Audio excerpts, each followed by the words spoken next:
Sumar es el primer intento de un frente amplio que de momento es más amplio que Frente. Se han sumado hasta 15 fuerzas políticas, lo cual es un logro remarcable en un país tan anarquista como España, pero ha sido posible porque las 14 más pequeñas se han empeñado en dejar fuera a la más grande y también porque la más grande ha decidido ser enormemente generosa. La dirección de Podemos ha dicho, vamos dentro de Sumar, de manera que ni un solo militante y ni un solo votante de Podemos debiera hacer una cosa diferente de la que ha marcado la dirección, porque trabajar políticamente implica alinearse con decisiones que no son siempre las que te pide el cuerpo, pero son las que convienen, y así se ha debatido colectivamente, a los objetivos políticos que se buscan. No es momento de ahondar en los errores previos de Sumar, ya se ha hecho hasta el hastío, y llorar por la leche derramada es siempre una señal de impotencia. En cambio, sí que debemos discutir, una vez que se ha decidido que el voto en cada circunscripción va a Sumar, por cierto, tapaos la nariz, id con una camiseta de Yolanda o con dos, envolveos en una bandera arcoíris, roja pastel, pero como sea, id a votar a Sumar. Te digo, conviene en cambio analizar las decisiones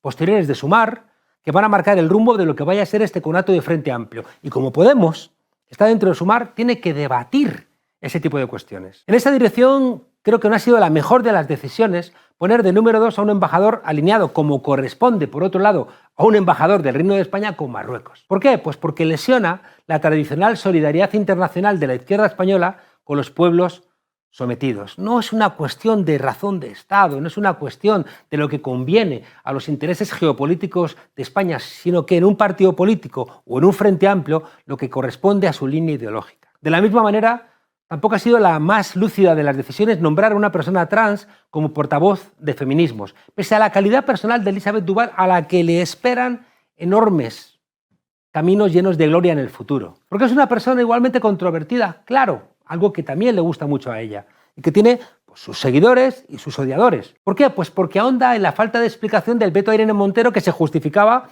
con que, como era polémica, restaba. Y al mismo tiempo no es sensible con la evidente necesidad de diálogo con el feminismo quizá aún pendiente. Tiene todavía el feminismo que entender, y para eso hace falta mucho debate, que el mundo trans es parte relevante de su reclamación feminista. En tercer lugar, de la polémica acerca de la herencia social a los jóvenes de 20.000 euros, hay que celebrar que ha abierto un debate que va mucho más allá de las estupideces de las que quiere hablar siempre el PP, con la ayuda de Ana Rosa Quintana y de los demás medios de comunicación, que si la maceta en la planta, que si desocupa, que si yo qué sé, que si ETA. En cambio han aparecido 3 asuntos muy relevantes. En primer lugar, la discusión de si no conviene más una renta básica universal, que hay que debatirla, porque forma parte de las políticas de la izquierda del siglo XXI. En segundo lugar, la insuficiencia de cualquier medida que no vaya acompañada de políticas públicas generales. Es decir, la pregunta acerca de si no es mejor un trabajo garantizado que una herencia de 20.000 euros. Hay que discutirlo. Y en tercer lugar, que para mí es de lo más relevante, la conveniencia de entender que las ayudas personales tienen que venir acompañadas de medidas colectivas que no ahonden en el individualismo. Dejadme aquí deciros que las críticas a esta medida de la herencia, muchas de ellas correctas, parecen tener un error de fondo, y es que tienen como referente un mundo laboral que ya no existe y que tampoco es deseable. Porque ¿qué queremos? ¿Convertir todo el empleo en empleo público? También se olvida que 3 personas pueden unir esa herencia y montar una cooperativa. O que cada persona que recibe ese dinero genera una autoestima que no tienen las personas que no han nacido entre algodones. El problema, como siempre, es no entender que este tipo de medidas no tienen sentido si no se acompañan de políticas colectivas que construyan una sociedad diferente. No es darle dinero a alguien para que se lo gaste, que recuerda tanto al cheque que siempre ha defendido Milton Friedman, donde te dan un dinero pero cierran la sanidad pública o la educación pública. No se crea el socialismo haciendo más individualistas y más consumistas a los jóvenes. Y ya sabemos que el PP va a gobernar con Vox. De manera que la ley de memoria, las leyes feministas, la España autonómica, la transición ecológica tan urgente, las ayudas sociales, el salario mínimo, el respeto a los sindicatos, el respeto a los partidos de izquierda, la cooperación internacional, la pluralidad informativa, la imparcialidad de los jueces o la profundización democrática de la policía van a formar parte de algo olvidado en la cotidianidad de España. Sabemos que si no hay una mayoría de Sumar con el PSOE, los varones socialistas van a obligar a Sánchez a que se abstengan para que gobierne el PP, es decir, habrá una vuelta al bipartidismo. A mí también me gustaría que el escenario fuera más hermoso, que el gobierno del PSOE con Sumar fuera tan exigente en términos programáticos como el gobierno del PSOE con Unidas Podemos. Y me gustaría que la extrema derecha no siguiera creciendo y que el PP fuera un partido democrático como sus homólogos europeos. o que los jueces en España no siguieran tan marcados por el franquismo, pero es el país que tenemos y al que la izquierda tiene que confrontar con inteligencia y valor. Así que dejad de llorar por las esquinas y salid a pelear cada voto, porque es la garantía de que después de las elecciones podamos reconstruir una izquierda que se atreva con todos los retos que tenemos por delante. ¿De acuerdo? Pues bienvenidas a la frontera, desobedientes.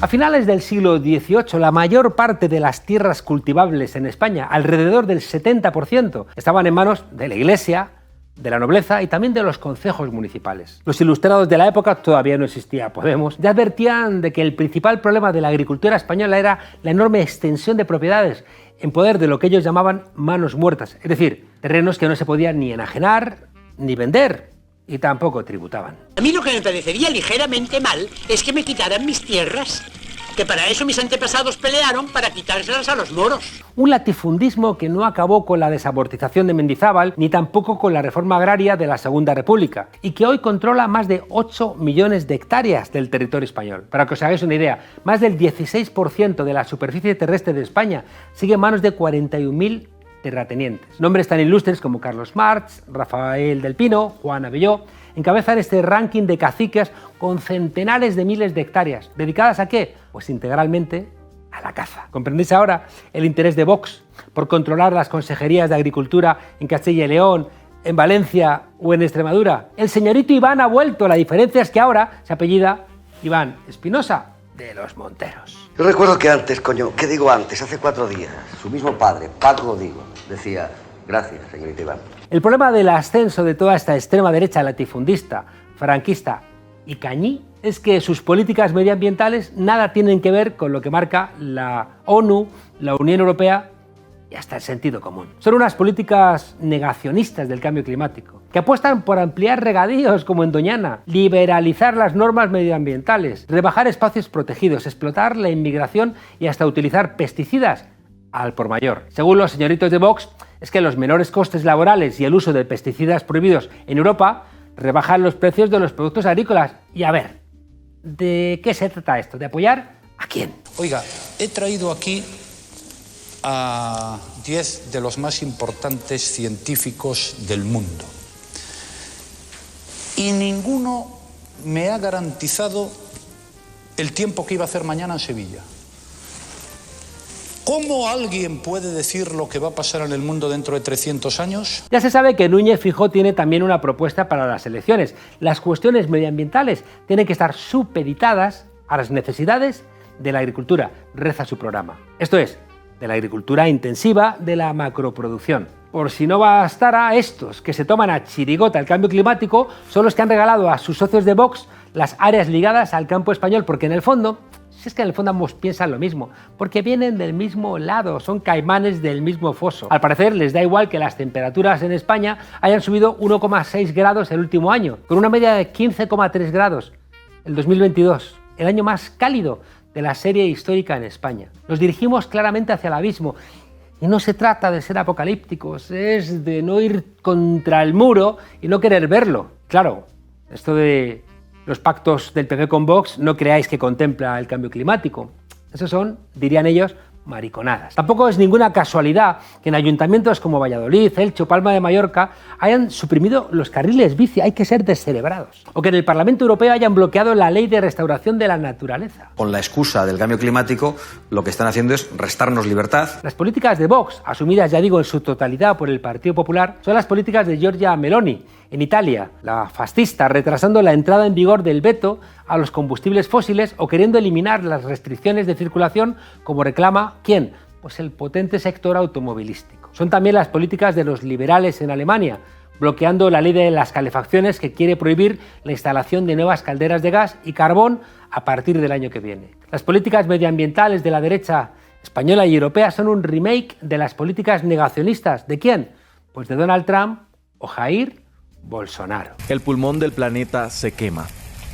Desde el aire se observa cómo las llamas consumen extensas capas de la Amazonía brasileña y el humo se extiende hasta las costas, oscureciendo ciudades como Sao Paulo. Como dijo Frederick Jameson, hoy parece más fácil imaginar el fin del mundo que el fin del capitalismo. A los negacionistas del cambio climático siempre les ha importado más la cuenta de resultados que el futuro de la humanidad. ¿Para qué sirven 6,7 millones de kilómetros cuadrados de selva, pensaría el descerebrado de Bolsonaro, si no puedes construir ni un mísero campo de golf? 17 campos de golf tenía Donald Trump cuando llegó a la presidencia de Estados Unidos, con unas cuotas de socio que podían superar los $100.000.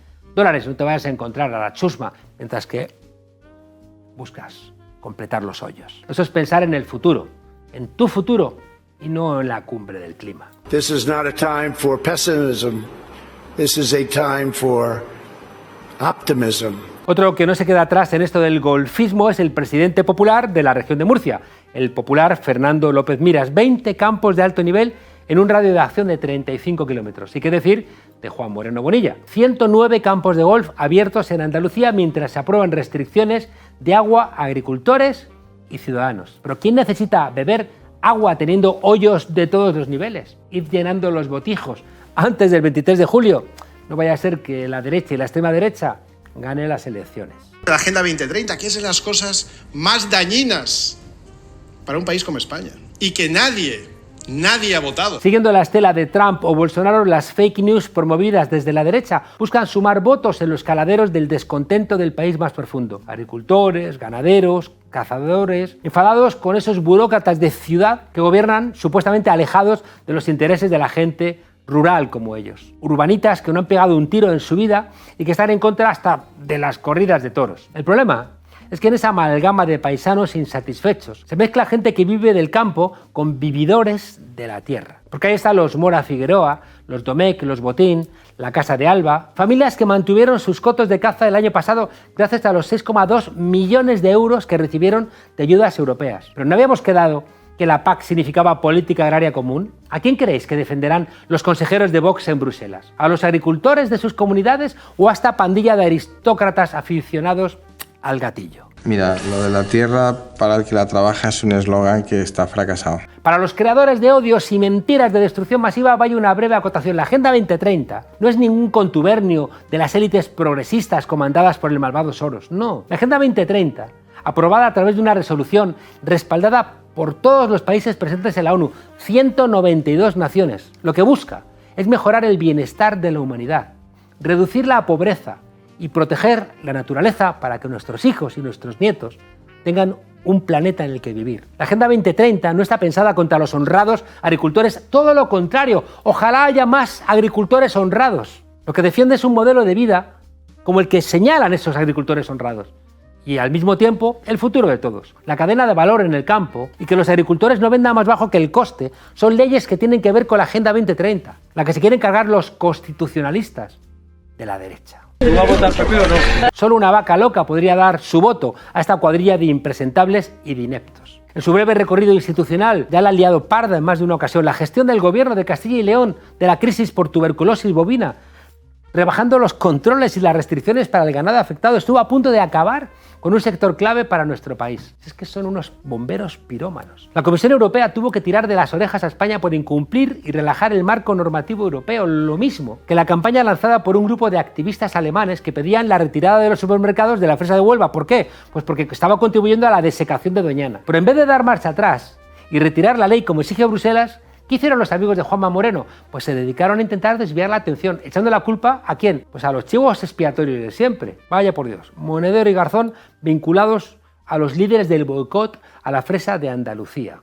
Muy bien. La razón que arguyen es que dos de los directores de la plataforma alemana contra el cultivo de la fresa compartían militancia en una organización internacional donde colaboraban ambos políticos, unos de la sección alemana y otros en la española.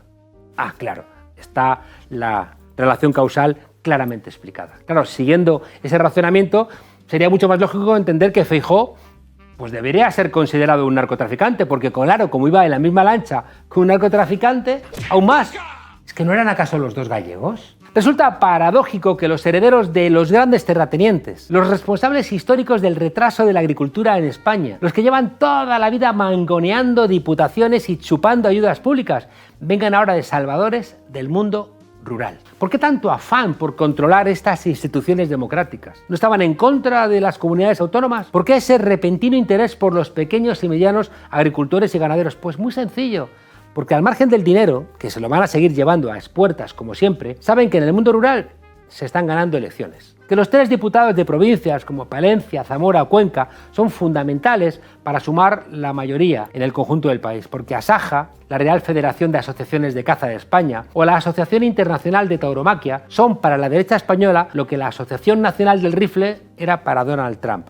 Marketing político. La oportunidad de presentarse fraudulentamente como la reserva y la autodefensa moral de esa España rural, heredera del Cid y de Don Pelayo, hoy injustamente amenazada. Como si a esta gente le hubiera interesado el campo y los jornaleros, nunca en su maldita vida.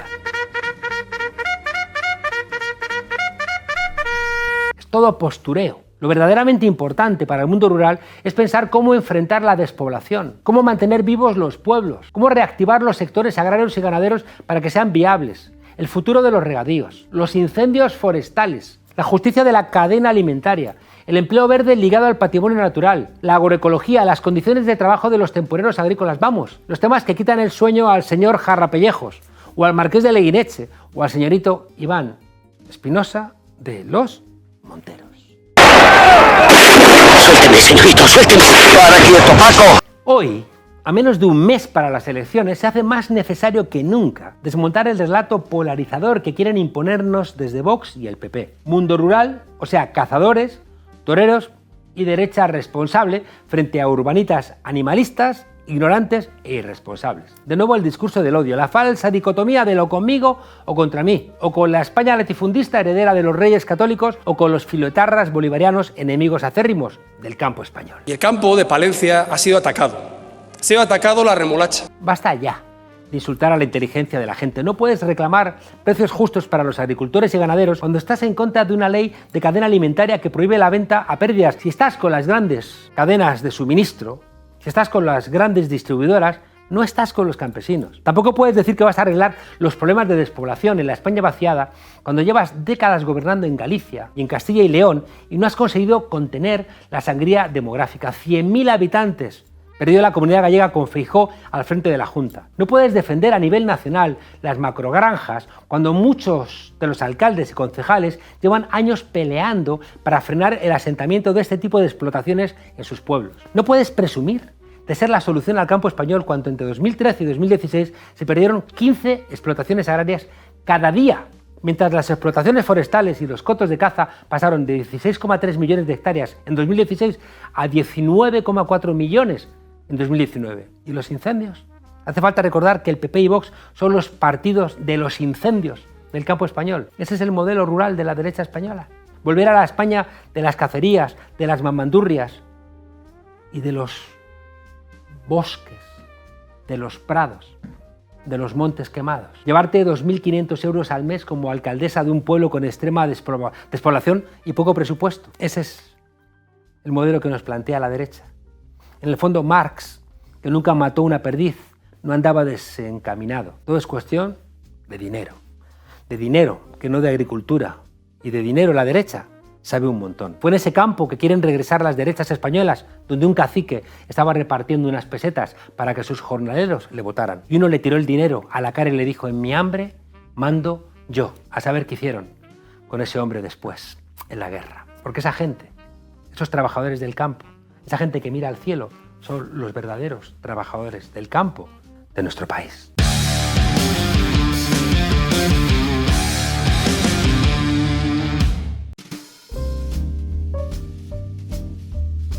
Pues resulta que cuando creíamos que lo habíamos visto todo con unos multimillonarios pagando más de 250.000 euros por morir en un viaje solo de ida cerca del Titanic, llegan Elon Musk y Mark Zuckerberg y se desafían a una pelea en jaula, Twitter contra Facebook. En un lado de la jaula, los 180.000 millones de dólares de Elon Musk. En el otro, los 64.000 millones de Zuckerberg. Giorgia Meloni ha ofrecido el Coliseo de Roma para la pelea del siglo entre los dos hombres más ricos del planeta. Las casas de apuestas se decantan por Elon Musk. Es más alto, más fuerte y más rico que Zuckerberg. ¡Viva el capitalismo! ¡Que comience el espectáculo! Y mientras, 8.500 niños muriendo de hambre cada día en este mundo. ¡Qué desperdicio! 8.500 niños que podrían estar en las redes sociales enriqueciendo a Zuckerberg y a Elon Musk. Lógico que a Feijóo le aburran los debates electorales. ¿A quién le puede interesar su futuro cuando dos de los hombres más ricos del planeta se han retado a muerte en una jaula? El PP sabe desde hace mucho tiempo que contra el show business no se puede competir. Imaginaos una pelea ¿entre quién? ¿Entre el Papa y el Dalai Lama? ¿Quién ganaría? ¿Y entre Felipe VI y Carlos de Inglaterra? Ojo, que no vale llamar a Leticia. Desgraciadamente en esta sociedad mucha gente ha pasado de la objeción de conciencia a la objeción de la inteligencia.